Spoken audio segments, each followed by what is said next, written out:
नमस्कार स्टूडेंट, स्वागत है आपका महाराजा अग्रसेन ITI के यूट्यूब चैनल पर। तो काफ़ी दिन से क्लास नहीं हो पा रही, तो आज फिर आपके बीच क्लास लेके आए हैं। तो जो ITI फोर्थ सेमेस्टर के विद्यार्थी हैं उनके लिए ये टॉपिक काफ़ी महत्वपूर्ण है। इसके अलावा जो भी बच्चे कंपटीशन एग्ज़ाम की तैयारी कर रहे हैं तो इनके लिए तो ये बहुत ही इम्पोर्टेंट टॉपिक है। तो जैसे अपने बात करते हैं थर्मल पावर जनरेशन यानी कि तापीय विद्युत उत्पादन। तो स्टूडेंट अगर इस प्लांट की या इस पावर जनरेशन की बात करें तो सर्वाधिक अपने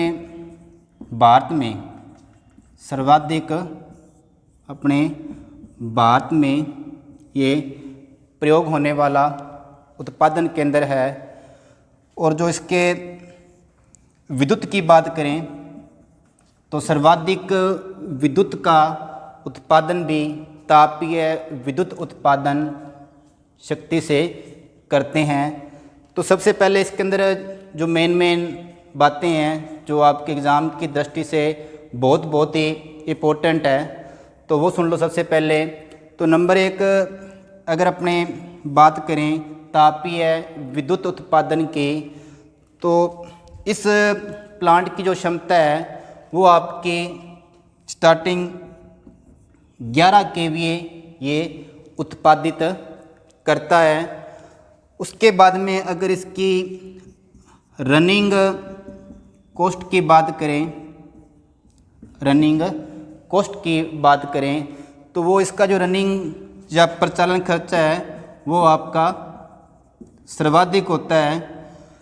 और नंबर 3 अगर बात करें इसकी प्रदूषण की, तो प्रदूषण इसका अधिक होता है। लेकिन ध्यान देना अगर नाभिकीय की बात करें, है ना, नाभिकीय विखंडन की बात करें तो नाभिकीय विखंडन आपका 1 नंबर पे आता है और सेकंड नंबर पे आपका तापीय विद्युत उत्पादन अगर प्रदूषण के मामले में बात करें तो। नंबर 4 की अगर अपने बात करें जो इसकी एफिशिएंसी है या इसकी दक्षता होती है वो 25 से 30% इसकी दक्षता होती है। अगर तापीय विद्युत उत्पादन की दक्षता की बात करें तो 25 से 30% इसकी दक्षता की होती है।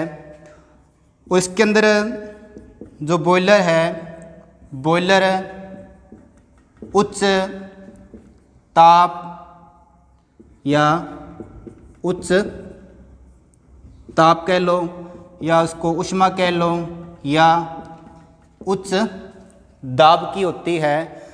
और जो उसका दाब है वो 110 से 170 किलोग्राम पर सेंटीमीटर स्क्वायर होता है। जो बॉयलर का दाब है, प्रेशर है, वो 110 से 170 किलोग्राम पर सेंटीमीटर होता है।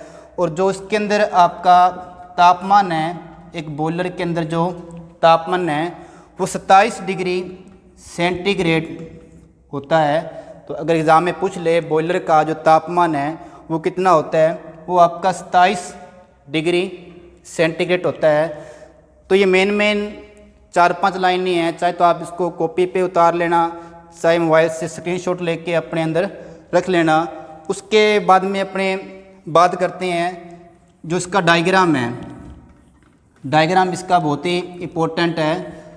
तो डायग्राम से सारी चीज़ें जो आपकी है वो क्लियर वैसे तो हो जाएगी, अगर फिर भी जो बातें हैं वो आपको मैं अदरवाइज़ लिखा देता हूँ। जैसे तो नंबर 1 पे बात करें, इस प्लांट के बारे में बात करें तो सर्वप्रथम यहाँ पे सिस्टम उसको अपने बोलते हैं कोयला स्टोर बोलते हैं, कोयला स्टोर बोलते हैं। यहाँ पे कोयले को क्या करते हैं, अपने स्टोर करते हैं वहाँ पे, है ना। कोयला स्टोर के बाद में एक CHP यानी कि कोल हैंडलिंग प्लांट आता है। वहाँ पे क्या करते हैं, जो कोयला है, जो आपका कोयला है उसको अपने क्या करते हैं, बारीक यानी कि टुकड़ों में उसको अपने तोड़ते हैं। अपने पीसते नहीं हैं, मतलब उसको क्या करते हैं, अपने टुकड़ों में तोड़ते हैं। जैसे अपने बात करें जो आपका एंथ्रेसाइट कोयला है वो सबसे क्या होता है, कठोर होता है, सबसे कठोर होता है। लेकिन सबसे अगर अच्छी क्वालिटी की बात करता है तो वो जो आपका एंथ्रेसाइट कोयला है सबसे अच्छी क्वालिटी का होता है। और सर्वाधिक जो अपना प्रयोग होता है वो आपका बिटुमिन्स जो कोयला है वो सर्वाधिक अपने प्रयोग करते हैं। तो कोल हैंडलिंग प्लांट के बाद में एक आपका आता है यहाँ पे पल्वेराइजिंग, पल्वेराइजिंग कि कोल हैंडलिंग प्लांट से जो कोयला है बारीक टुकड़ों में करके कहाँ बेचते हैं, पल्वेराइजिंग में बेचते हैं। पल्वेराइजिंग इसको अपने मिल कह सकते हैं। इसमें क्या करते हैं, कोयले को बिल्कुल बारीक, मतलब आटे का आकार कह लो, मतलब तो उसकी तरह इसको बिल्कुल बारीक करके अपने पीसते हैं। तो इस पीसे हुए कोयले को, इस पीसे हुए कोयले को यहाँ पे बेल्ट लगे होते हैं। तो बेल्ट के ज़रिए यहाँ पे जो कोयला है पीस कर एक आपका यहाँ पे बॉयलर में बेचते हैं। तो एक बार फिर सुन लो, सबसे पहले आपका कोयला स्टोर, कोयला स्टोर के बाद में CHP यानी कि coal handling plant, coal handling plant के बाद में आपका पल्वेराइजिंग रहता है। पल्वेराइजिंग के बाद में यहाँ पे बेल्ट लगे होते हैं। बेल्ट से कोयला जो आपका बॉयलर है उस बॉयलर में कोयला ले जाते हैं। बॉयलर के बाद में आपका यहाँ पे आएगा super heater, super heater. Boiler के बाद में आपका सुपर हीटर, सुपर हीटर के बाद में आपका यहाँ पे आ जाएगी टरबाइन। यहाँ पे आपकी क्या आ जाएगी, टरबाइन। टरबाइन के बाद में यहाँ पे आपका जो है आ जाएगा अल्टरनेटर। अल्टरनेटर के बाद में आपके यहाँ पे लगे होते हैं सर्किट ब्रेकर लगे होते हैं। सर्किट ब्रेकर के बाद में यहाँ पे आपका स्टेप अप ट्रांसफार्मर लगा होता है जो कि वोल्टेज को क्या करता है, स्टेप अप करता है। तो एक बहुत ही मोस्टली क्वेश्चन है भी, भारतवर्ष में जो उत्पादित वोल्टेज है वो कितनी आपकी है, 11 kVA ही है, 11 kVA ही है, ये नहीं 22-33। वो अपने क्या करते हैं, उसको अपने स्टेप अप करते हैं। तो उसके बाद में आपका boiler, super heater, turbine, alternator, circuit breaker हो गए और स्टेप अप करके अपने को वोल्टेज आगे चल जाती है। उसके बाद में यहाँ से एक बॉयलर के साइड में उसको अपने बोलते हैं AHP यानी कि एयर हैंडलिंग प्लांट बोलते हैं उसको, एयर हैंडलिंग प्लांट। इसका मेन काम क्या है, जो आपके अपशिष्ट पदार्थ है यानी कि उसको क्या कह लो आप, राख कह लो, है ना, क्या कह लो उसको, राख कह लो।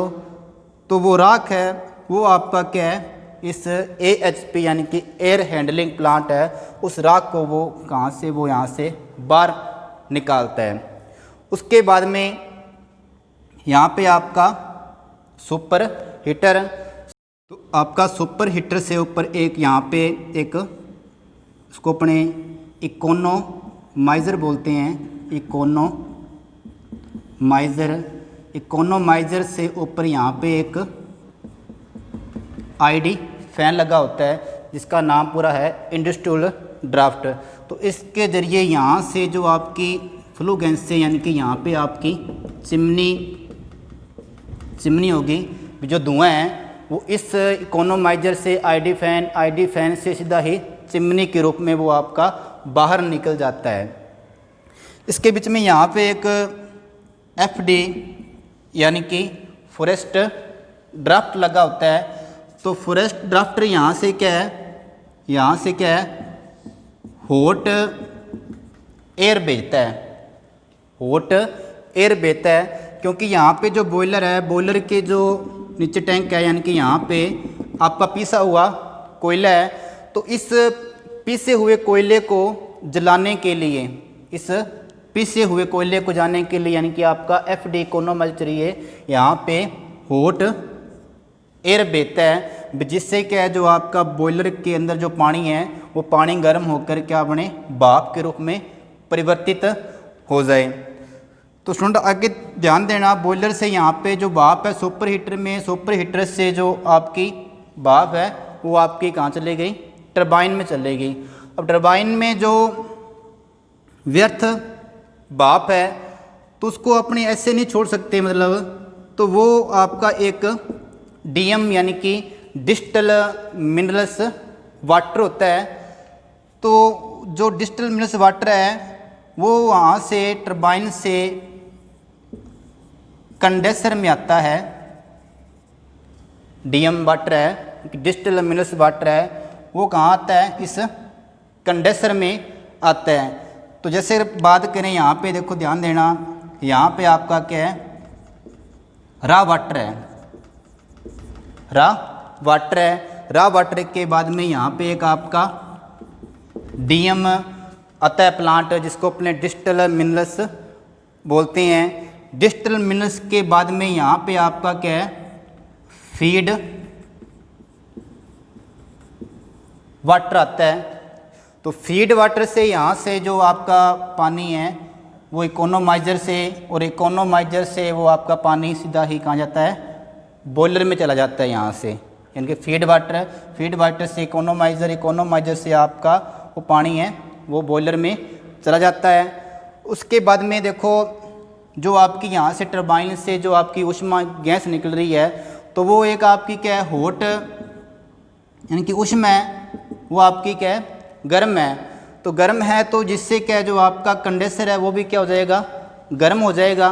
तो इसको कंडेंसर को ठंडा करने के लिए कई बार क्वेश्चन पूछता है, भाई कंडेंसर है उसको ठंडा करने के लिए क्या विधि प्रयोग में लाते हैं। तो उसको ठंडा करने के लिए कूलिंग टावर लगे होते हैं, तो जिसका काम क्या है, पानी को जो है क्या करना, ठंडा करना। वो पानी वापस कहाँ आता है, फीड वाटर में, और फीड वाटर से वापस जो पानी कहाँ आता है, आपका बॉयलर के अंदर आता है।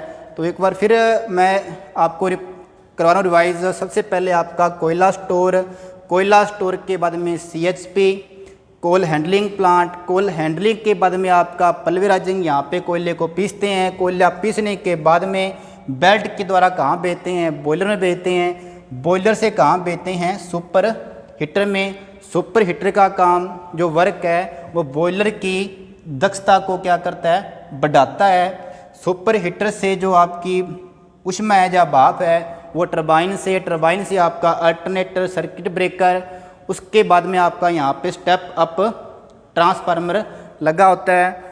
जो व्यर्थ ऊष्मा है टरबाइन से वो आपका कंडेंसर में, कंडेंसर से जो आपका वापस ठंडा होकर पानी फीड वाटर में आता है, और फीड वाटर सीधा आपका बॉयलर में चला जाता है। तो ये जो मेन बातें हैं, बॉयलर के अंदर क्या करता है, सुपर हीटर का काम क्या है या कंडेंसर का काम क्या है, तो बहुत ही इंपॉर्टेंट है ये आपका।